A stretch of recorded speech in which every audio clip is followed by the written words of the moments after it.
这是一名潜水员在死亡前几分钟所拍的视频。画面中可以看到，他正努力调整自己的浮力装置，但整个人还是以失控的姿态向一个海底悬崖坠落。我们从视频里就能体会到那种绝望感。也因为这段录像，他的死成为大哈布兰洞最有名的一起事故。今天我就领大家来回顾一下。在埃及西奈半岛东南部，靠近红海一边有个小镇叫大哈布，这里曾经是一个渔村，后来却名扬世界，并发展成一个小镇。这都是因为它北边7公里的一个海底天坑大哈布兰洞。这一圈颜色较深的水域就是它的顶部入口。蓝洞的结构有点特殊，只看截面图可能大家不太明白，所以我从网上找了一张立体图这个应该很清楚了。上面这个开口就是蓝洞的顶部，对应的是我们截面图里的洞顶。再往下是一个叫拱门的缺口，通向外海。其实蓝洞更像是一个底部侧面破了个洞的木桶，破洞对应的就是拱门。蓝洞顶部靠近外海的边缘较低，在水下6米左右，它与下方的拱门连在一起看，很像是一个马鞍，因此这个边缘被称作马鞍。许多休闲潜水员从其他地方入水时，比如一个叫铃铛的热门入水点下去，最后都会从马鞍这里进入蓝洞。大部分的浮潜爱好者都会聚集在6米以上这个深度。看到这里肯定会有人问，为什么这块石头是悬浮的？其实这一部分对应的是立体图中的红圈部分，因为它上面还有6米深的水，而我画的这个截面图又是从右向左看的所以才看起来像是悬浮的。实际上它两头都有连接。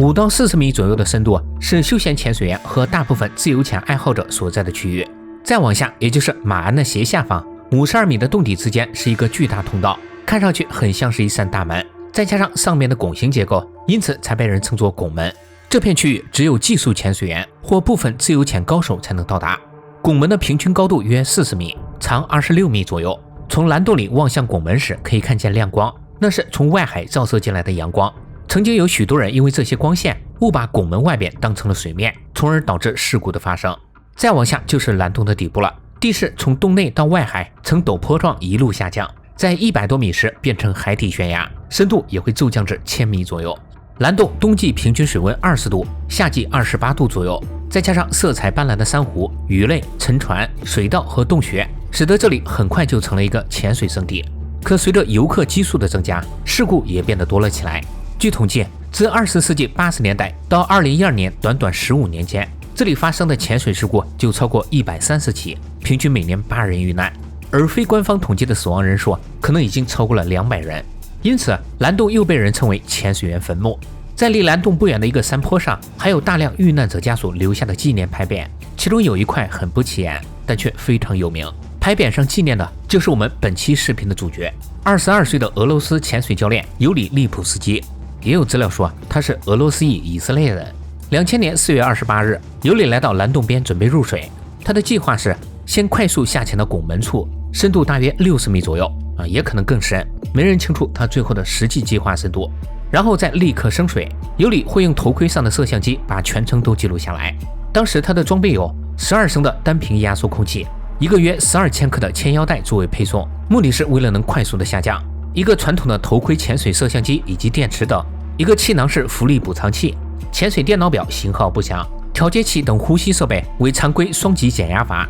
详细型号未公开。在潜水前1个小时，尤里想邀请当地知名潜水员塔里克·奥马尔做自己的潜伴，但是被塔里克给拒绝了，因为塔里克认为这种下潜方式非常鲁莽，非常危险。尤里虽然是名潜水教练，但他的经验主要是在休闲潜水中积累的，他的技潜经验非常少。他或许在设备操作上比较熟悉，可如果出现突发状况，他的应变能力和经验未必充足，而且用1瓶压缩空气几乎没什么冗余。所以塔里克警告他不要这么做，并建议他先跟自己训练2周再下去拍视频。但可惜的是，尤里只打算在大哈布待2天，他说时间不够了，所以他最后决定不要潜伴了，自己一个人下潜。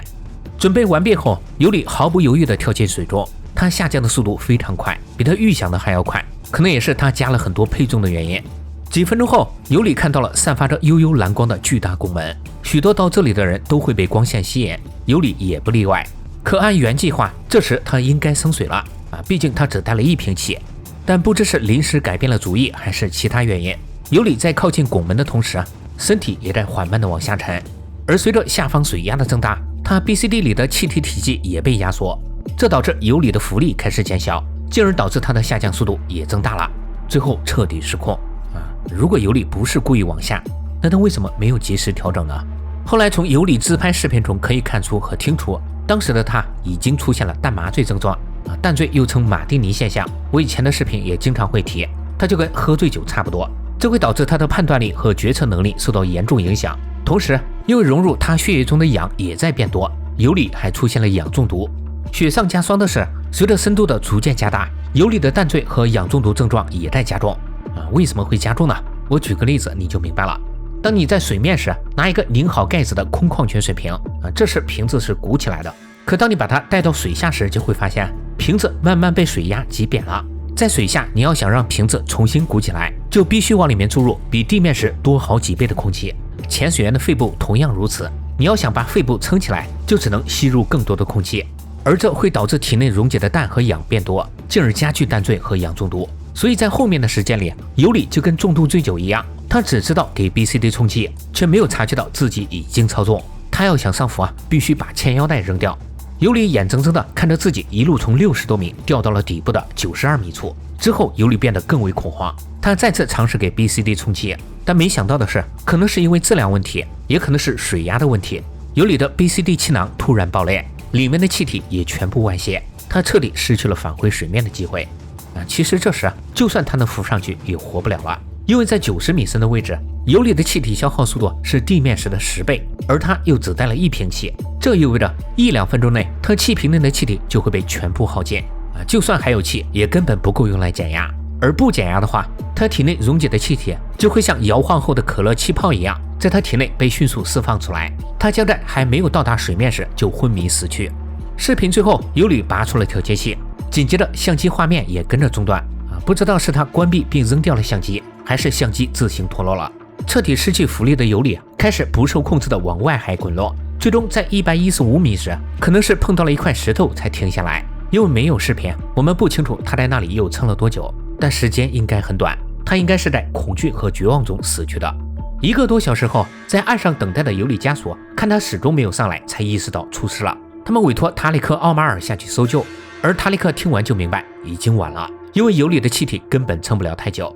4月29日，也就是尤里出事的第2天，塔里克与同伴进入蓝洞底部搜寻，他们在拱门下92米处发现了尤里的相机，之后继续寻找。终于在115米，他们找到了尤里的遗体。尤里脸朝下趴着，似乎没有承受太多痛苦。随后，他们将尤里以及他的装备带出了蓝洞。在检查装备时，塔里克发现尤里的 BCD 气囊爆裂，气瓶已空，铅腰带还在他身上，说明尤里到死都没有想起来要把它去掉。但最让塔里克感到惊讶的还是相机。原本尤里的相机只能承受75米深的水压，可没想到在92米的深度放了1天后，这相机竟然还能打开播放，于是这才有了刚才我们看的视频。对于这起事故，埃及当局并未发布过调查报告，但塔里克在采访中曾进行过总结。他认为尤里出事主要是这几个原因：首先是他没有使用任何混合气，比如含氦气的3混气，而只是采用了单瓶压缩空气，这导致他在深水区时出现淡醉的概率大大增加。